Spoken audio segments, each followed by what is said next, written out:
Good morning, everyone.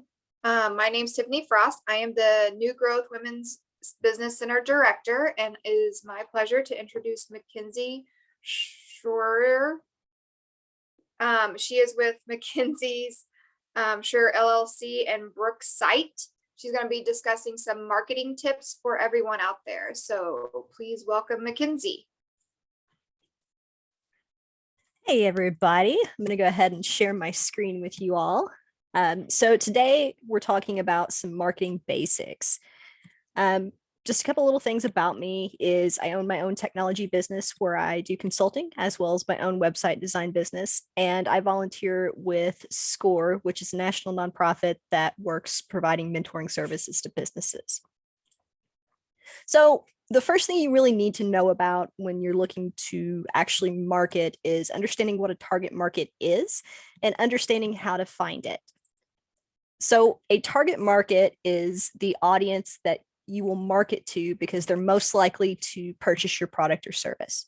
So everybody's probably said, well, everybody can buy my product, but that doesn't mean that they're the market that you want to try to sell to. A couple things that you're going to look at for finding your target market is demographics. And demographics are your population statistics. So like age, gender, things like that. That'll really kind of help narrow down who you're marketing to. Psychographics. So these are the psychological points that make someone purchase it. So it could be you're selling a surfboard.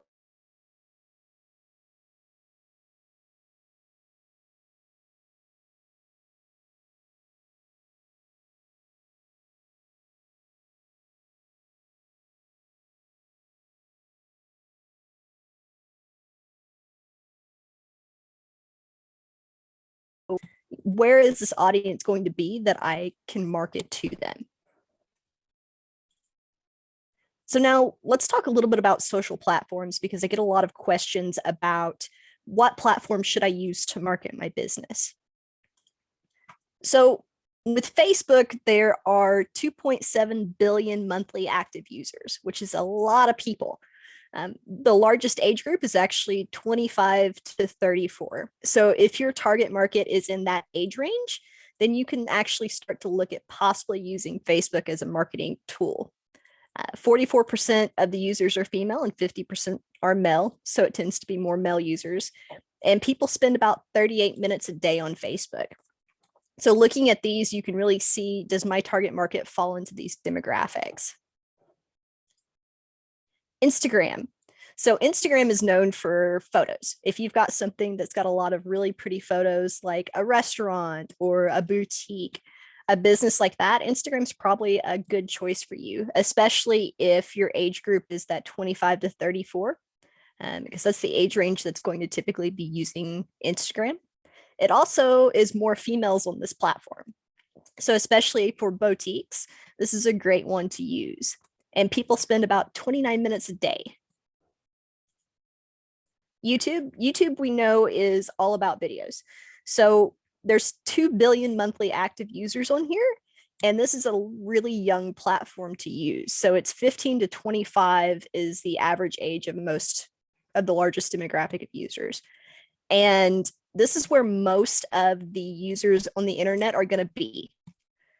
And the only thing with using YouTube is you really have to be prepared to put a lot of work into creating those videos, editing them, and doing all of the steps that it takes to make really good content, especially if you're looking to get into advertisement with YouTube, because you need at least a 9-minute video to even be considered for ads once you have the other qualifications.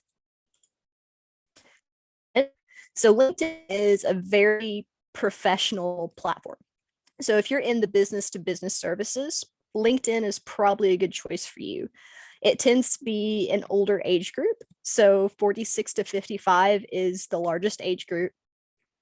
And male and female is pretty close. And typically people access this weekly. So what this means is if you're posting content on LinkedIn, you need to post the same content more than just once because they aren't as active of users. TikTok. So this is one that's really new. And you can grow super fast by having a TikTok account. The largest age group is going to be that 18 to 24, that younger side. And it skews towards female, but people spend over 45 minutes a day on this platform. That's because people scroll through and watch these short videos. So if you can have some kind of clever little short video that's got tips or tricks or is showing your product in a really cool fashion, TikTok would be a great way to market your product or service. A couple other places you can look at to do some video marketing and other things is, of course, your website. You can use Snapchat, which it tends to be used more as a texting tool between younger kids rather than a marketing tool in a lot of cases. Vimeo is pretty similar to YouTube, but it has some other features that makes it a little bit better for courses. And then Twitch. So if you're a gamer, or a lot of workout and fitness people are on Twitch as well, something along those lines, Twitch is a great place to look into marketing to. Now let's dive into the content creation. Canva is what most people will be using to create those social media graphics. There's a lot of out-of-the-box templates. There's completely free to use some of the basic tools and use a lot of the templates and icons and things like this. And there's also a paid plan, which is, I believe, $12 a month. But you can totally get away with just using that free plan of Canva to create those graphics. Icon Finder. So if you're trying to find icons for different flyers or anything like that, there's thousands of free icons to use on Icon Finder. And then Font Squirrel, if you're looking for a very specific font or something that's not in Word or anything like that, Font Squirrel's a great place to go to really look through those fonts and find something that says and goes with the branding of your business. Headline Analyzer. So this is a really cool tool. When you're actually creating headlines, it'll rank them and it'll tell you if you have good headline or not. So just looking at option 1 and option 2, option 1 as a headline is golden finches, or option 2 is how golden finches are saving the world. You instantly are probably more likely to read option 2 than option 1. And running your headlines through that analyzer can really help get the best headline that will capture people's attention. A little bit on the types of content. So written content's a big one. And if you're working on any type of SEO practices, you're going to want to have a lot of written content. So this can be in blogs, it can be articles, it can be in-depth how-to guides.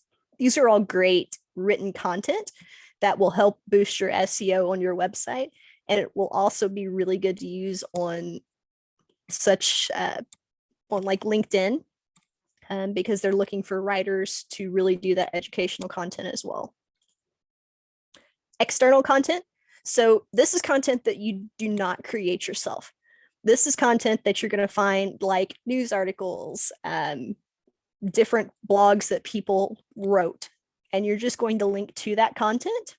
That way you don't have to create as much. Images. Anytime you use images, especially if it's stock photo, you need to make sure that those photos are for commercial use and are royalty free. Because just because they're royalty free doesn't mean that they can be used for commercial use. So you can kind of get into some trouble if you aren't careful where you get those stock photos from. And anytime you use images, you want them to be very clear and very professional looking. You can do event photos. These are always a big deal, and use hashtags to really get people to share those types of photos. And you can do just around the office photo. So if you have people come into your office, take pictures and promote, hey, check out our office, come visit us. There's a lot of ways to get interactive with photos. Videos. How-to videos are the #1 watch type of video. And this is really with the in-depth videos of going step by step through these different processes to really teach someone how to do something. Review videos are also very, very big. So it's getting a product and reviewing it.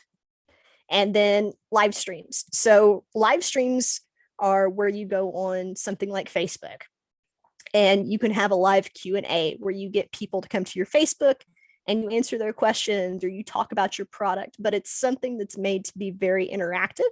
That way you can get a lot of response and grow your page. Now, content management is a big deal. When you're posting every day, you really have to have something like a scheduler. So a scheduler is used to set up those future dates to be able to post that content. And what's really cool is this allows you to create an entire month's worth of content in one day. You can schedule it out, and then you don't have to worry about posting that content every single day at the same time. Hootsuite. So Hootsuite is something that's really good for nonprofits. They've got a lot of free plans. Later, if you're going to be posting to Instagram and scheduling, you need to use Later because they are a partner scheduler, which means they're a little bit better to actually schedule through. And you can also schedule through platforms themselves. So not all platforms actually like schedulers.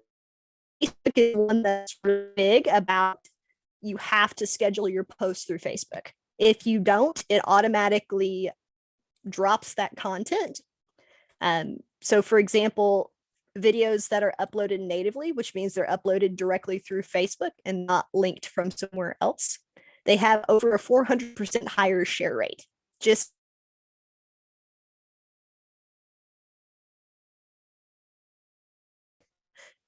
and organizing your ideas for your content. So Trello is a great thing to use to be able to actually organize that content.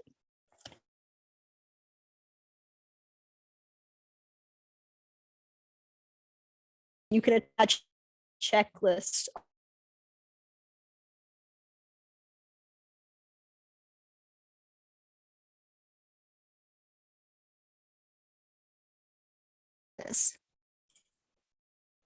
Analytics.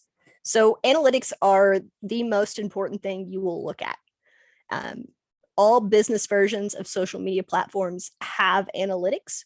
So if you have just a personal page and you haven't gotten the business page, that's definitely something you should look at because that's what allows you to see analytics and it gives you access to running advertisements and other items like that. A couple points about analytics. So some of the knowing where those people are coming from. Are they coming from this specific website? Are they coming from this specific social media platform? It really helps you know where you need to spend those marketing dollars. Website visits. So it tracks the number of website visits or page visits, depending on if you're on your website or on your social media platform. It'll show you demographics. So it really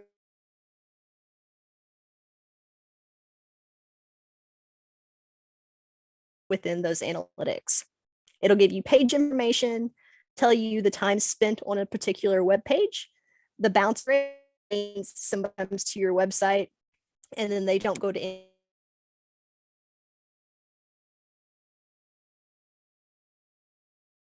you. Are people clicking to sign up for this? Are they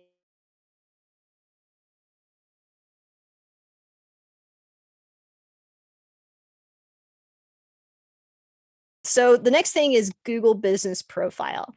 And they very recently, last month, made quite a few changes to this.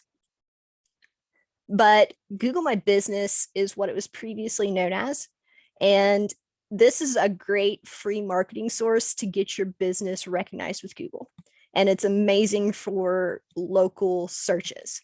So it's location based. And for example, if someone searches restaurants in Springfield, Missouri, well, if your restaurant is signed up and you have that location setting with Google My Business, you're going to be more likely to be found and show up in that map view that you see on Google. It shows quick, important information like the star rating, the hours that they're open. And with restaurants, what's really cool is it will actually show peak times if it has enough data to provide that. It shows reviews. So immediately customers know if you are reliable or not. And it's a quick point of content. So you or contact. You can actually activate a messaging feature So people can click message and send you text messages back and forth. And you have to have that installed on your phone as well. Otherwise, you won't have that messaging feature. So Google determines local ranking by 3 main factors. The first one is relevance. So this is how well a local business profile matches what someone is searching for. So for example, if someone is searching for Indian food in Springfield, Missouri, if you are in that particular category and in that location, then that would make your business very relevant to that search. Distance. So typically the distance is within 20, 30 miles. So how far each potential search result is from the location in that search term. And prominence. So if your business has been around for a while and there's a lot of newspaper articles, content about your business, then that's going to raise your prominence level and make Google more likely to refer to you. Now, accuracy of the information. The biggest thing is making sure that all of your information is accurate. So you're going to want to consistently check that listing. You're going to want to make sure you have all of the fields filled out. You're going to need to make sure that both your business name and your address actually match your other listings across the website or across the web, because Google will look at this and see different issues and it can flag your business as spam.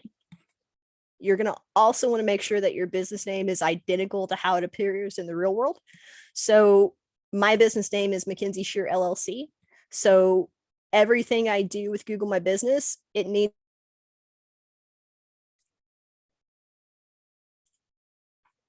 The next thing to is the categories with Google My Business. I've called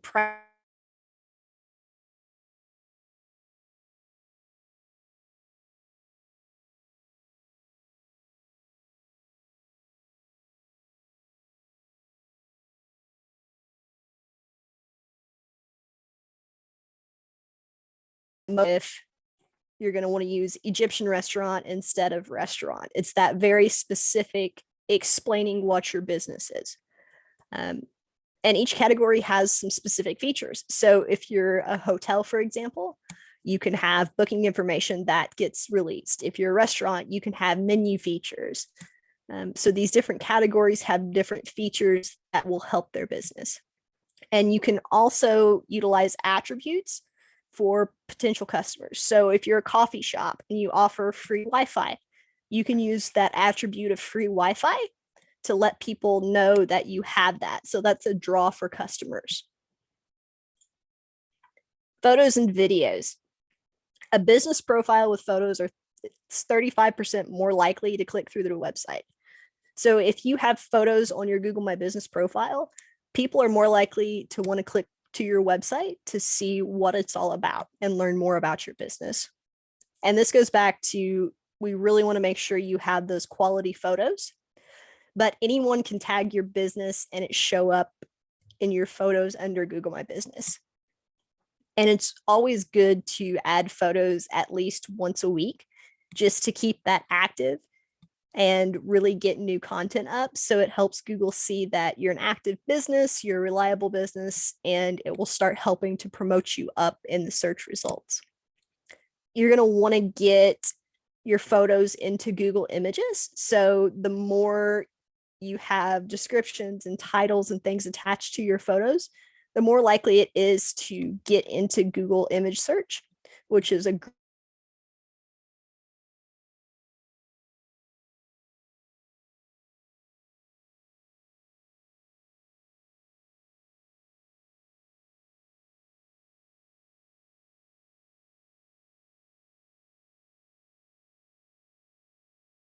sure was here on this date. That's geotagging. What this means is whenever you take that photo, it puts a little imprint on your photo to let it know this is the location that it was taken. So this will automatically help with your local SEO searches. So if you provide services in multiple towns, take pictures in all of those towns and upload them to your Google My Business profile, because that'll help boost that local search ranking for each of those towns. types of posts. So posting's changed just a little bit since COVID's hit. They actually have a type of post called COVID-19 updates. So these are the steps that businesses are taking for the safety of their customers. So if you're wearing masks, if you're doing sanitizer and providing it, just those different little safety features to make people feel more comfortable about coming into your business. You can add offers. So these are going to be coupons for fundraisers if you're running them, or discounts on products or services. Any type of discount service that you have is going to go under the post type of offer. There's also add update. So this is what your business is up to. I mean, do you have new employees? Did you get a new office? Has someone been there for 10 years? These little updates on what's going on to make your customer base feel like they're part of your business. Add event. So anytime you have events coming up, you can set the date for those events. And that will help you be shown when people say events near me. This is a good way for you to actually show up in that search result. And then the last one is add product. So if you sell anything, you're going to want to promote that product. So this can do pictures of your product. You can do descriptions on it, and you can really show the products that you sell without people having to go to your website or go to your Facebook or wherever you're selling that product. Excuse me. A couple things about posting on Google My Business is you got to keep your post on topic. So keep it related to your business in some way, shape, or form. Any kind of content that's considered poor, has unsafe links, or links to non-relevant site is seen as spam by Google. Anything that's inappropriate, so you want to keep it G-rated content. No private information, so don't post somebody's private information in these posts. It's okay if you have like your business phone number or business email, something like that. That's totally fine. This is actually specifically for private, like customer information or personal information. You don't want to post any type of misleading claims. So saying, this vial of water cures everything, that would be a misleading claim. And there's some regulated industries. So these industries can post, but they're just kind of restricted to what they're able to post. And none of them are able to actually post their products. And then here's just some random marketing facts that I have. The first thing is, when you have a website, you really need to make sure that that website has an SSL, because what this does is if someone comes to your website and fills out a contact form, instead of somebody who hacks into your backend being able to see all of that information, it looks like jumbled letters and data. So basically, it just makes that information where people just can't see it. You're going to want to create a branding guide. So this is, what colors do you use for your business, and have the hex codes for them. You're going to want to have information like, what fonts do you use? Here's your logos. What size should the logo be on this type of stuff? On posts, where should the logo be located? It's that detailed kind of information. So if someone comes in as a social media person or as a marketing,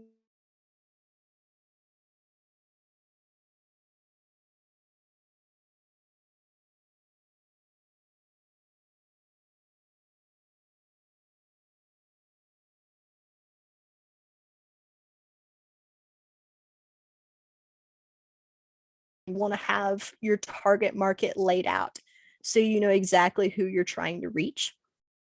You're going to want to have information such as a budget. So for this month, what are you spending? Where are you going to be spending that?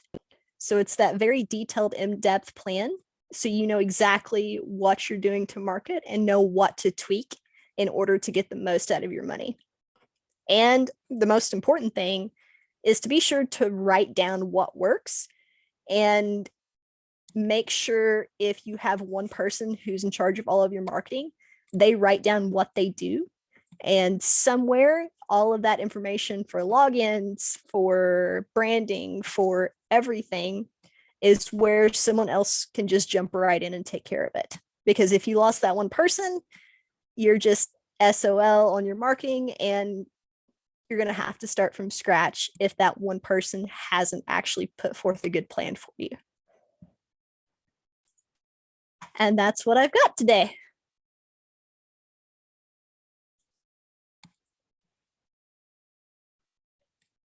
Does anybody have any questions? Okay, I don't see any questions in the question and answer chat box. I did have a question though. What does SSL stand for? Security socket layer. Okay. Or secure socket layer, something specific like that.